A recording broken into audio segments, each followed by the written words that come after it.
Estamos de vuelta.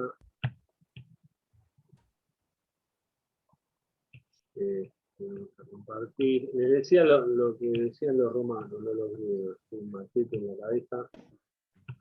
In media res, ¿no? Como en medio del asunto, ¿no? En medio del tema, ¿no? Eso te lleva a que el lector ya se meta en la cuestión, ¿no? No hacerle esto como una introducción. Se puede hacer, ¿no? Pero en general el cuento moderno tiende más bien a empezar en medio de la cuestión, ¿no? Y entonces le hace un poco de intriga también al lector. Tú dices, ¿qué le pasa a este personaje? ¿Dónde está? ¿Cómo es? ¿No? Y quizá esas características, ¿no? Que vos muy bien definís del personaje, ¿no? Tiene 16 años, estudia en el colegio técnico, computación, es introvertido, es fanático de las leyendas urbanas, le gusta el rock.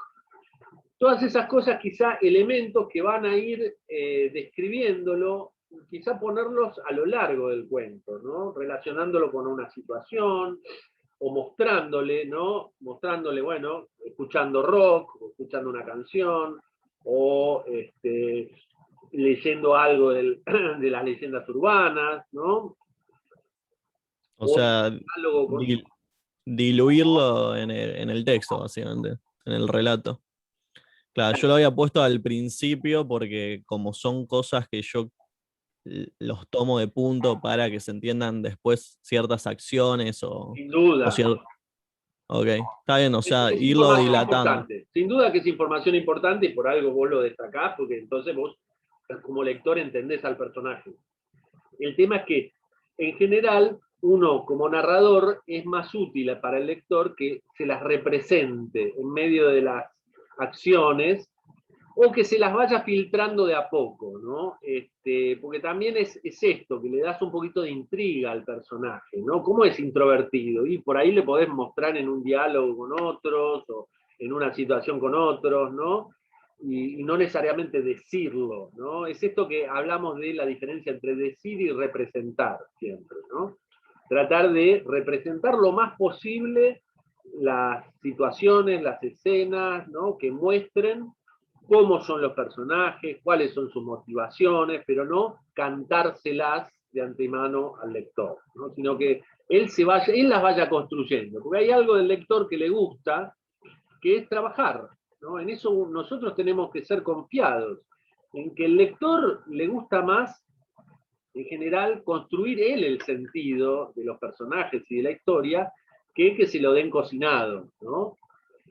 Algunas cosas por ahí sí, es mejor, bueno, definirlas para que no haya dudas. Veíamos el cuento de Borges, ¿no? Del final de La forma de la espada, ¿no? ¿Se acuerdan? Que, bueno, había dudas de quién era el que estaba narrando, cómo era lo del inglés, todo eso. Pero a veces tenés que subrayarlo. Pero otras es más interesante para el lector que él mismo las vaya construyendo, ¿no? Entonces, darle los elementos, ¿no? Bueno, después temas de tildes, ¿no? Eso es revisar, ¿no? Vamos a ir haciendo ejercitación de acentuación, ¿no? Repasando. Se adentró por aquellas donde habitaban la soledad, lo dejó estar unas cuadras más adelante, no sabía bien lo que era. Son distintos casos en los que faltan tildes, ¿no? Adentró y dejó son agudas, terminadas en vocal, llevan tilde. Más, unas cuadras más lleva tilde como regla para diferenciar. La regla general es los monosílabos no llevan tilde. Esa es la regla general, ¿sí? Pero en este caso, y en otros, cuando el monosílabo tiene que diferenciar el significado, vos tenés una palabra que se escribe igual que significa otra cosa. Por ejemplo, en este caso, más con tilde, ¿qué significa? Es un... Se agrega. Claro, es un... Ay, no me sale la palabra ahora. adverbio, ¿no? De cantidad, ¿no? Modifica el verbo, más, unas cuadras más adelante, ¿no? De cantidad. Ahí lleva tilde. Si no lleva tilde, el más es lo mismo que el pero, ¿sí?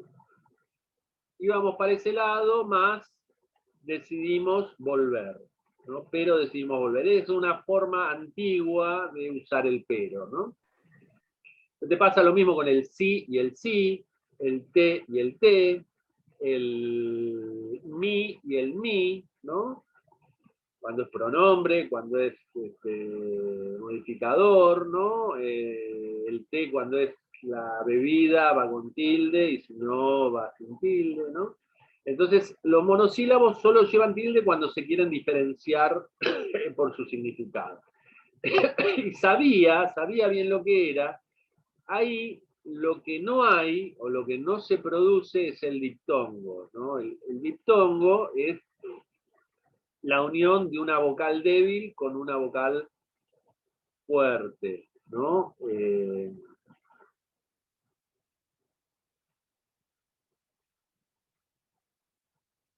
Ahí dice sabia, ¿no? Sabia. Porque la I y la A, si la I no tiene el tilde, queda como unidas, ¿no? En una misma sílaba, ¿no? Sabia. Bien. ¿Quién? ¿No? Ahí se produce el diptongo. Se juntan las vocales y se pronuncian en una sola sílaba.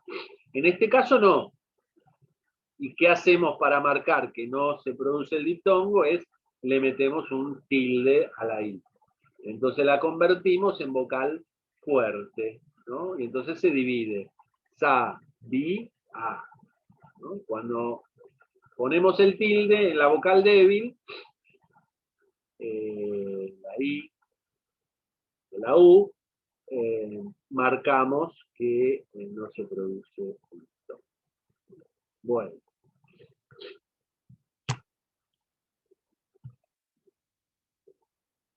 Como le daba mala espina, urbanas, acá al final es toda la oración, ¿no? Lo mismo, revisar la puntuación, desde una vez alejado del tumulto hasta leyendas urbanas, ¿no? Es un poquito para todo el texto, ¿no? Revisar la puntuación. Después tenemos cosas que tienen que ver con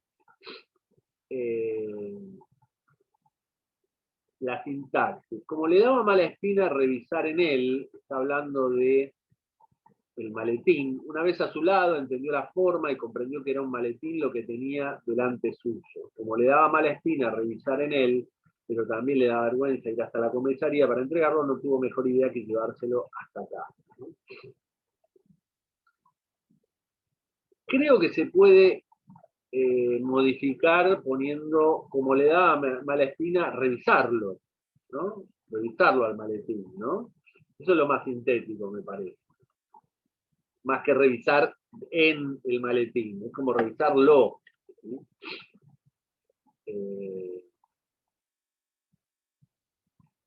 Después tenemos más abajo, perdón, algunas repeticiones, ¿no? Maletín con maletín, tenía que pensar. Esas cosas es buscarle la referencia, buscarle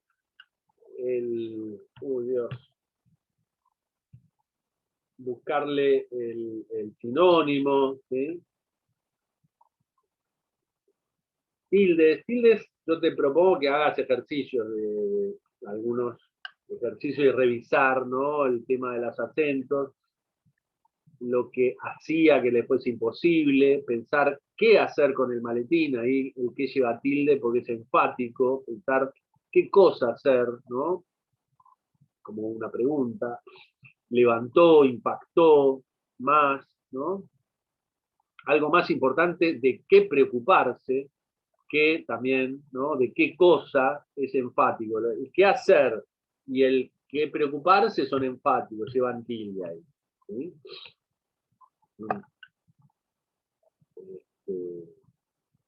Para marcar esto.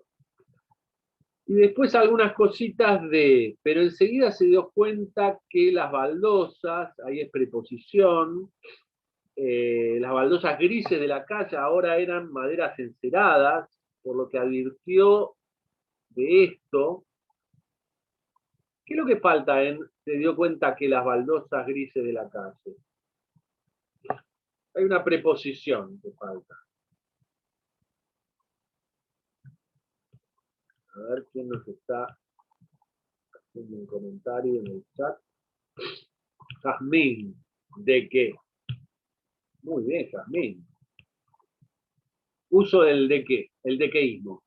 Darse cuenta de esto. Fíjense, si ustedes reemplazan que las baldosas grises de la calle eran maderas enceradas por esto, ahí vos te suena y te salta la falta del de.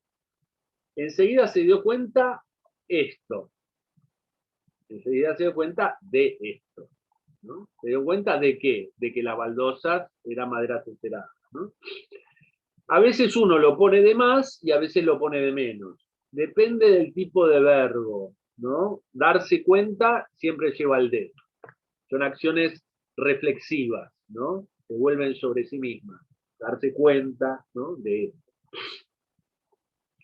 Y lo advirtió, por lo que advirtió de esto, por lo que advirtió esto. Por lo que advirtió, ahí sería lo contrario, estaría sobrando el de. Por lo que advirtió esta cuestión, por lo que advirtió este tema, por lo que advirtió, ¿no? Porque por lo que lo advirtió, ¿no? Muy bien. Y abajo había él sorprendido, porque no recordaba haberlo abierto y mucho menos saber lo que había dentro, decidió finalmente echarle un vistazo. Fíjense, había dentro. Esto muchas veces uno lo confunde, el dentro con el adentro. ¿Sí? ¿Cuál es la diferencia? Saber lo que había, ¿dónde? Adentro. ¿Sí? Si no, sería saber lo que había dentro de ese lugar. ¿Sí? Dentro va con D, dentro de este lugar, dentro de esa habitación, dentro del armario, ¿no? Si no es adentro, adentro, ¿no? En el armario, en la habitación, ¿sí?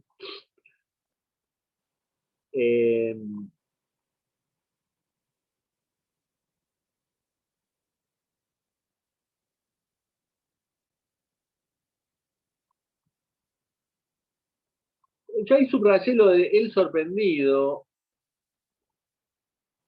porque me resultaba un poco, digamos, no terminaba de cerrarme la forma de redactarlo, ¿no? Comenzaba a buscarlo por su humilde departamento, y enseguida lo vio sobre la mesa abierto. Él, sorprendido, quizás podías poner una coma después de él, que es una aclaración, él, ¿sí? El personaje, sorprendido, porque no recordaba haberlo abierto, o si no, se sorprendió, lo haces más, una acción más, ¿no? Con el verbo conjugado, se sorprendió, porque no recordaba haberlo abierto, ¿no? Y mucho menos saber lo que había dentro, ¿no?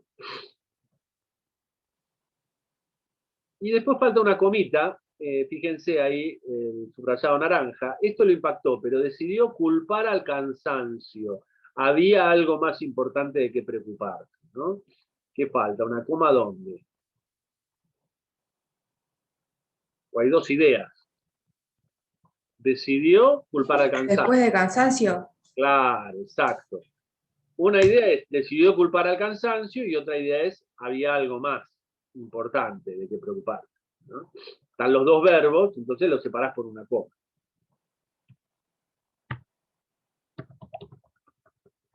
Bueno, y a lo último, tildes, ¿no? Y coma también. En naranja es el uso de la coma.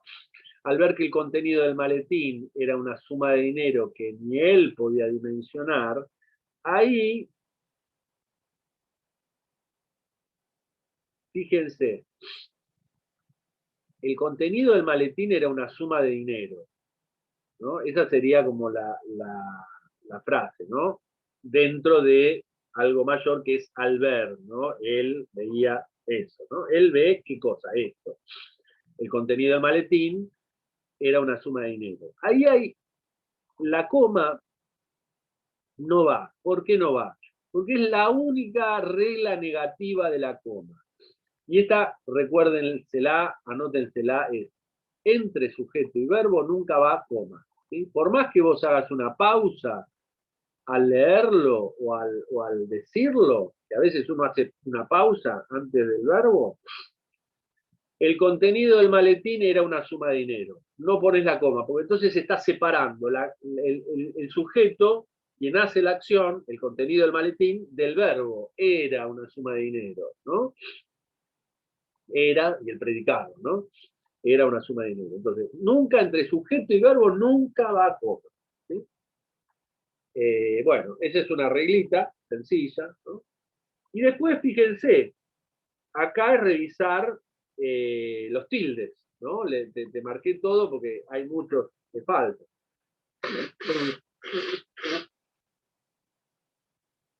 Lágrimas, quedó, cómo ardía, él mismo. Todas faltan los tildes. Y son distintas cosas, ¿no? Unas los verbos, ¿no? Opacó, agarró, quedó, ¿sí? Que son agudas, terminadas en O, que van tilde, lágrimas, que es esdrújula, cómo ardía, de qué manera ardía, es enfático, ¿sí? El contenido, él mismo, y el departamento, él mismo, pronombre, él, ¿sí? Bueno, y mi comentario, que bueno, está muy bueno, la verdad que el cuento está lindo, ¿sí? Es así trágico, ¿sí? Yo te ponía que quizá se podía desarrollar un poquito más en el sentido eh, de entender bien el recorrido del personaje, ¿no? Cómo es que llega a ese final tan dramático y cómo sobre todo porque no es que necesita explicarse, no es eso lo que estoy diciendo, sino darle como un poquito más de tiempo al lector para que haga las hipótesis de por qué es que se llega a ese final, ¿no? Por qué ese maletín está maldito, ¿no? Que parece como todas las fichas llevan a que el maletín tiene algún tipo de maldición, ¿no? Vinculado a las leyendas urbanas, ¿no? Yo no me acordaba de esa leyenda, no sé si es que hay una leyenda que encontrás un maletín y te enloqueces y quemás todo, ¿no? Por ahí existe el maletín maldito, ¿no? Es como la llamada, ¿no? Como la llamada que te, te, te quedan 7 días de vida, ¿no? Y entonces lo interesante ahí es hacerle la cabeza al lector con todas las cosas que le van pasando al personaje que lo van llevando a una cosa trágica. Y el horror es, uy, llegará a eso trágico o zafará de alguna manera, ¿no?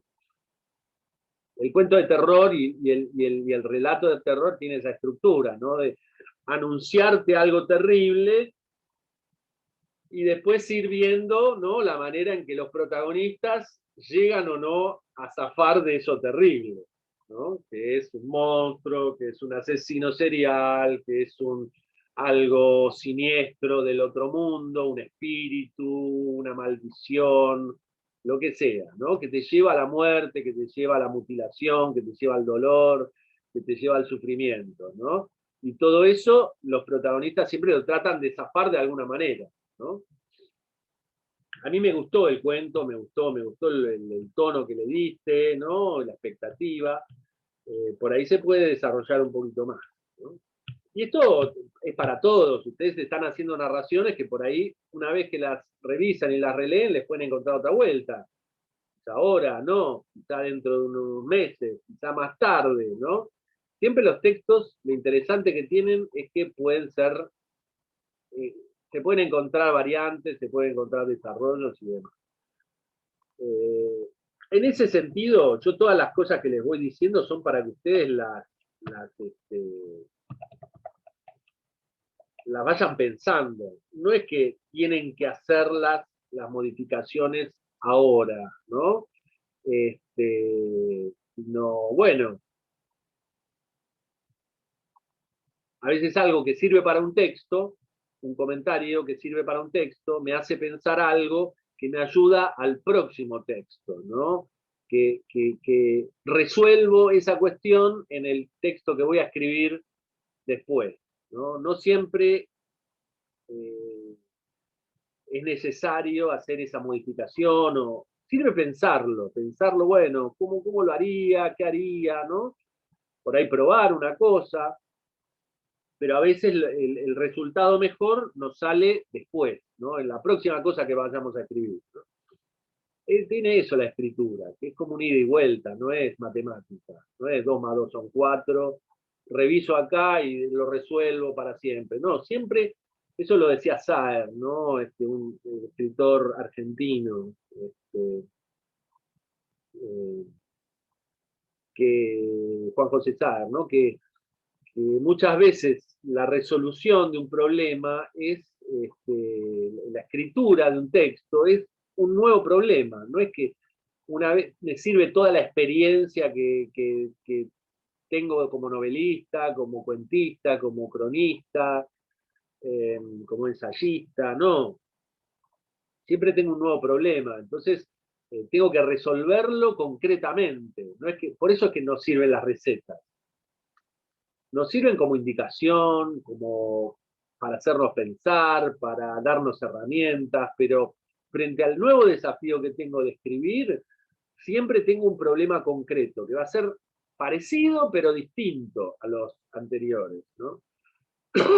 Y eso es lo interesante, la escritura de cualquier manifestación creativa. Están haciendo una publicidad.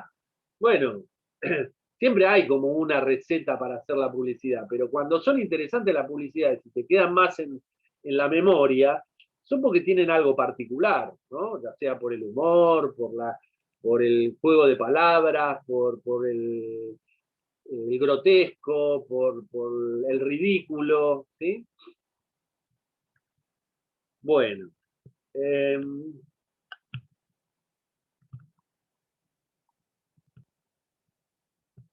Acá, abrí, abrí.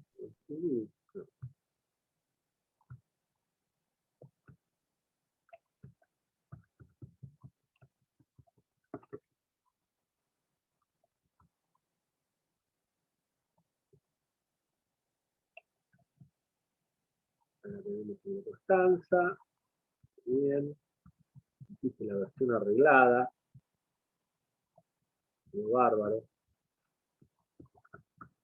Este lo leímos, el de abril. Sí, profe, lo leímos la clase pasada. El del perro negro, ¿no? Sí. Bien. A ver, vamos a seguir. Ah, sí. No me acuerdo. El enano maldito. El de Daniela Quintero. Ya estoy, profe. Acá está, ¿no? Bien. Bueno, ¿querés leerlo? ¿El camino de regreso? ¿Sí? Dale. Ajá. Miro el reloj antiguo que cuelga a la pared una vez más antes de irme. 17:59. Perfecto para salir del turno que termina a las 18. Tomo el maletín con los documentos que he de llevar a casa hoy y me dispongo a ir a la salida. Llegando allí, veo que no se encuentra el enano que ejerce función de botones o como sea que le digan ese oficio. Bufo, le pagan por hacer un trabajo de mierda, pienso, y apoyo contra el suelo y dentro de mis piernas el maletín. Tomo mi abrigo y luego de tenerlo puesto, agarro mi sombrero y me dispongo a salir de la oficina. Antes de salir, hojeo una vez más mi escritorio, chequeando de que hoy no se me haya olvidado algo que deba llevar a casa. Mi escritorio bien ordenado, veo algunos libros, usualmente suelo llevar alguno para mi hijo mayor, quien, al igual que su padre, se encuentra en este mundo de la diplomacia. Al mirar no me parece ver ningún título que él pueda necesitar o que me haya pedido. Veo algunos libros sobre leyes, otros de entretenimiento personal, y por último, el libro con jeroglíficos, regalo de los trabajadores de la embajada egipcia cuando vinieron de visita a la oficina el año pasado. Cierro la puerta de la oficina detrás de mí. Miro el ambiente a mi alrededor y empiezo la caminata hacia mi hogar, que, afortunadamente, no se encuentra muy lejos de ahí. Durante el comienzo de mi trayecto pienso en lo solitaria que se ve la calle esa noche y me sorprende. Esta parte de la ciudad no suele ser un lugar solitario, se encuentra llena de oficinas gubernamentales y usualmente hasta ahora suele ser la salida de la mayoría de los trabajadores. Quizás se me pasó la hora de salida y no lo noté, pero el reloj decía 18 cuando salí. La verdad, me siento un poco confundido. ¿Podrá ser que el enano inútil de la oficina olvidó restablecer el reloj luego del último cambio horario? Me encuentro tan ensimismado en mis pensamientos que no noté que un perro negro comenzó a caminar a mi lado. Cuando lo observo me sorprende lo grande que es. Si no fuera porque nos encontramos en plena ciudad, pensaría que es un lobo del bosque o algo así. El pensamiento me hace reír. Es absurdo pensar en encontrar un lobo en el centro de Londres, y más a esta hora, cualquiera que sea. Mientras voy caminando, un recuerdo viene a mí, sorprendentemente uno de mi infancia. Mi padre y yo nos encontramos en el patio de nuestro hogar. Jugábamos y el pequeño niño que alguna vez fui reía mientras que en mi triciclo trataba de huir de las garras de mi padre, que sabía buscaban hacerme cosquillas y lograban atraparme. Volteo a ver la puerta y ahí veo a mi madre, su hermoso cabello ceniza recogido en un peinado casi perfecto. Su vestido azul con lunares blancos que hacía que sus ojos resaltaran, veían la escena mientras reía. «Mamá, ayúdame», gritaba el pequeño yo de 6 años aproximadamente mientras reía. «Tu ayuda ha llegado, pequeño», respondió ella mientras reía dulcemente. «Henry, es hora de comer. También trae al niño». Ya había dejado de pedalear mi triciclo, por lo que mi padre me tomó por detrás y me alzó entre sus brazos. Sonreí con nostalgia. Me parecía extraño que ese recuerdo viniera de la nada, pero entonces otro recuerdo llegó a mí. El nacimiento de mi primer hijo. Honestamente, solo recordaba cuando lo vi y lo tuve entre mis brazos por primera vez. Probablemente después de admirarlo unos minutos, salí de la clínica a seguir con mi trabajo. Hoy en día, aquel pequeñín se encontraba a punto de convertirse en un gran diplomático como su padre. Definitivamente creo poder decir que ese niño ya no tan niño es mi orgullo. Tengo otros hijos, 4 en total, 3 de ellos varones y una niña. Luego del nacimiento de mi primer hijo, no recuerdo el de los otros varones. Probablemente los conocí cuando llegaron con su madre a la casa. Pero en mi defensa, el trabajo es mi prioridad, y los recién nacidos suelen ser todos iguales. ¿Por qué habría de sentirme culpable por ello? Debido a eso es que a ellos les espera un gran futuro, graduándose de las mejores universidades del país y logrando grandes cosas debido a los contactos que he logrado hacer con los años. El único que sí recuerdo es el de mi niña. Apenas la vi supe que no quería que nadie la hiriera jamás, y me he encargado de que eso sea así. Ella se lo merece de lo mejor y es eso lo que he buscado darle durante todos estos años. Así logré lo que es ahora, mujer de un político de renombre, exactamente la vida que ella merece. Llevo un rato caminando y no sé si debido a tantos pensamientos me he perdido. Miro alrededor y me parece que estoy en el camino correcto para llegar a mi hogar, pero creo que han pasado unos 20 minutos desde que dejé la oficina. Usualmente el trayecto a casa dura 5 minutos. 10 si como hoy me encuentro pensando en otras cosas. Al mirar una vez más a mi alrededor, noto que el perro que decidió seguirme después de la oficina sigue ahí.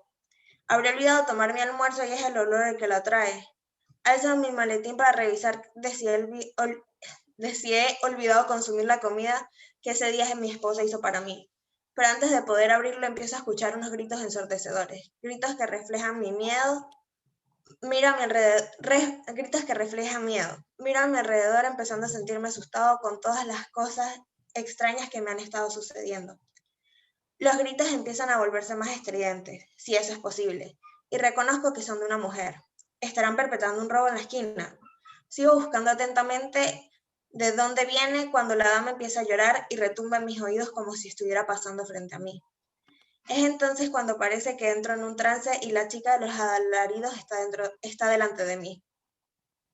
La conozco, pienso. Pequeñas imágenes transcurren en mi memoria como si mi conciencia hubiese decidido que era una buena hora para ver fotografías. La joven llorando, pedazos de un espejo roto en el suelo, la castaña suplicando que la deje en paz, un cuchillo en mi mano. Me siento agobiado, no quiero ver más esto, no entiendo qué está pasando. Quiero llegar pronto a mi hogar y creer que esto no es más que una pesadilla. De repente, como si la persona que controla el universo me hubiera oído, me encuentro de nuevo en el camino a mi casa. Miro a mi alrededor, ya no se oyen los gritos ni tampoco está el perro que me acompañó durante mi trayecto. Al voltearme para seguir mi vuelta a casa, veo una luz blanca que ilumina todo desde el final de la calle. Entonces el miedo vuelve a mí. Trato de regresarme por donde vine, tratando de conseguir a alguien que me ayude a salir de esta locura. Pero la velocidad de la luz me gana y me consume.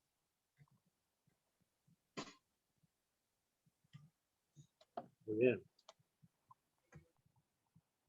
Bueno. Y cuento con un narrador interno.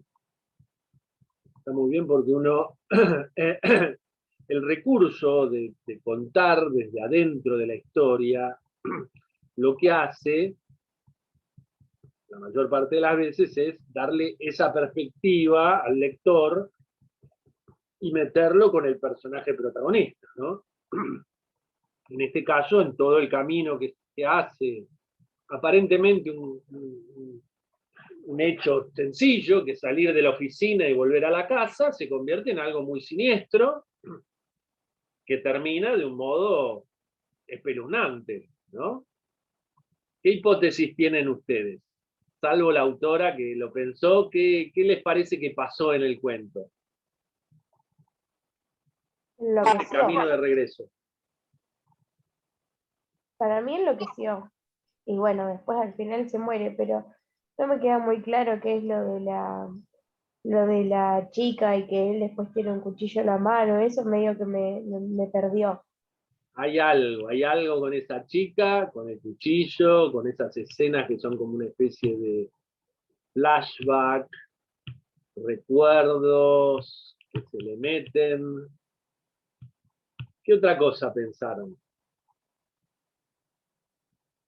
También pensé que la chica era la hija y que Ajá, le estaba pasando algo y por eso él se puso así como, no sé si nervioso o intenso, pero que por eso aparece con un cuchillo en la mano. Pero tampoco encuentro mucha relación, así que no sé. Yo pensé eso también, lo de que la chica era la hija, pero no sé. A mí se me había ocurrido que era por ahí una exnovia, una expareja que por ahí no la había tratado bien él, y se le aparece así un recuerdo que él había borrado y ahora le reaparece. sí, Eso me había parecido. sí, sí, sí. Hay alguien que se relaciona, ¿no? Esta mujer se relaciona con él de alguna manera, ¿no?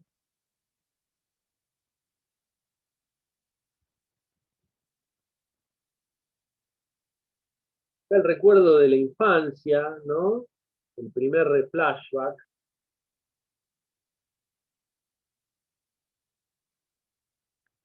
Estaba la mamá,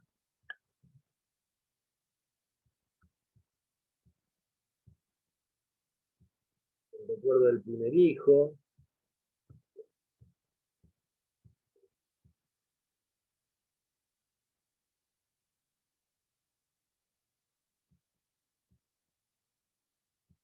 y el recuerdo de la niña, ¿no? Es como que va ensimismado en los recuerdos, se le confunde un poco el camino, ahí empieza a ser más misterioso, ¿no? Y hay un momento de quiebre en la narración que es cuando aparecen los gritos, ¿no? Es como que alteran todo el orden lógico de lo que está ocurriendo. ¿Qué pasa con esos gritos, no? Eh, no sabe, son de una mujer, pero se pregunta si era un robo, empieza a llorar, ¿no? Parece que todo ocurre delante de sí, parece que la conoce, ¿no? Ahí es como una especie de fotografías, ¿no? Que le aparecen en medio, ¿no? Y la escena esta, la joven llorando, pedazos de un espejo roto en el suelo, la castaña suplicando que la deje en paz, el cuchillo en la mano, un cuchillo en mi mano. Y después vuelve, es como que vuelve, ¿no? A la realidad, ¿no? Eso es como algo que, interno que él recuerda, parece que le vuelven estas escenas, ¿no? Y después de eso, la luz. ¿Cómo interpretamos la luz esta? La A mí luz se me, que consume. se me había ocurrido como que en el transcurso que dice que se perdió en sus pensamientos, y de hecho creo que en un momento dice como que entra en trance por los gritos, como que hizo algo estando en trance, por eso también es que se le hizo tan largo el transcurso a su casa, quizás puede haber llegado a la casa, haber asesinado a la hija, la castaña puede ser la mujer, y cuando vuelve como a la hora, esa luz puede ser un auto llegando y que lo despabila, o puede ser la policía, pero no creo porque hubiese usado quizás luces, o sea, la descripción de luces de las sirenas, pero yo me armé esa historia. Es una luz blanca que viene al final de la calle, ¿no? Y vuelve el miedo. Para mí murió, porque vieron que cuando se dice que ves la luz blanca es porque estás por morir, y acá dice Claro. que me ayude a salir de esa locura, pero la velocidad de la luz me gana y me consume. Claro, para mí como que estaba viendo, o sea, como que estaba viendo su partida, digamos. Ajá. Sí, ya se había matado para ese momento. Sí, además Para mí, que para pequeñas imágenes transcurren en mi memoria como si mi conciencia hubiese decidido que era una buena hora para ver fotografías. Y también dice que cuando uno está por morir te pasa la vida por delante.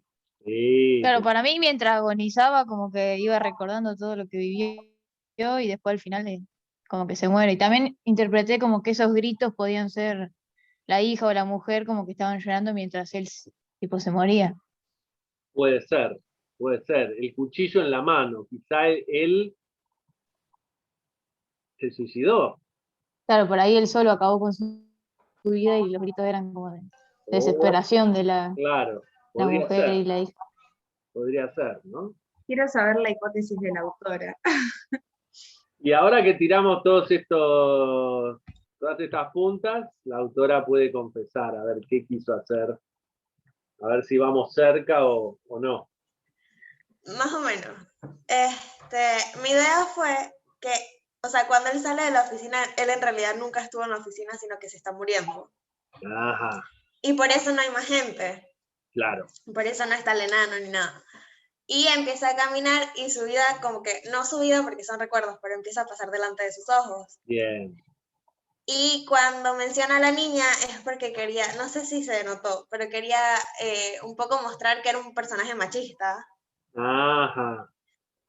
Entonces, cuando viene el recuerdo, los gritos y esa parte, fue porque él había abusado de una joven en algún momento de su vida y, o sea, como que él trató de evitar ese episodio, como que eso no pasó ya, yo soy buena persona, qué sé yo. Ajá. Y cuando está por morir, como que viene ese recuerdo y él se siente agobiado y pues al final muere. Ajá. O sea, íbamos bastante bien. Íbamos Yo lo bastante del bien. Acá fueron comentario, tirando la hipótesis de la muerte, ¿no? De la muerte propia del personaje. El tema de los recuerdos, ¿no? Ahí entre Martina, Constanza, ¿no? Queda un poco ambiguo, quizá no se termina de cerrar. Esto también hay que ver hasta dónde vos querés darle elementos al lector para que vaya para ese lado o para que lo construya él o ella, ¿no? La idea esta de la joven abusada, ¿no? Ahí habría que ver hasta dónde queda claro que eso es parte de esos recuerdos de un tipo que es machista, ¿no? Que hay una punta, ¿no? Cuando al comienzo están los otros recuerdos, no me acuerdo exactamente cómo es que ponés, pero aparece como una imagen, no sé si es con la hija. Eh,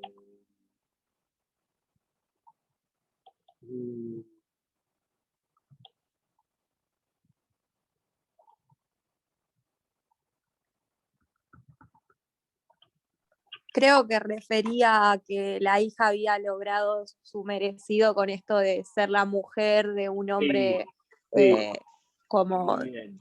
Claro. con una gran reputación y todo Sí, eso. sí. por eso yo Como la pensé que capaz había dependencia. matado a la hija. Claro, uno suele